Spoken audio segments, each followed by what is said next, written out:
আসসালামু আলাইকুম। আজ ১৬ই বৈশাখ ১৪৩২ বঙ্গাব্দ এবং ২৯শে এপ্রিল ২০২৫ খ্রিস্টাব্দ। আশা করছি আপনারা সকলেই ভালো আছেন।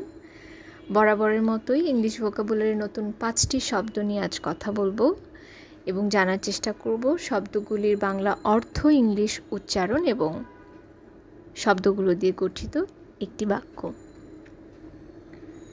দেশি বা স্বদেশীয় ভাষাকে আমরা ইংলিশে vernacular বলতে পারি। এটি একটি অ্যাডজেক্টিভ, স্পেলিং VERNACULAR, vernacular। কৌশলের সূক্ষ্মতাকে আমরা ইংলিশে ফিনাস বলতে পারি। এটি একটি নাউন, স্পেলিং FINESSE, ফিনাস।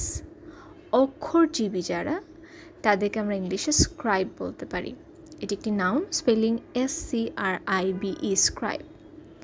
ধর্মহীন অথবা বিধর্মীকে আমরা ইংলিশে হেদেন বলতে পারি।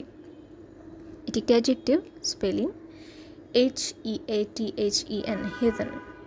স্থানীয় সূত্রে সংগ্রহ করা সম্ভব নয় এমন পণ্য দ্রব্যকে আমরা ইংলিশে স্টক পাইলিং বলতে পারি। এটি একটি noun, spelling STOCKPILING, stock piling.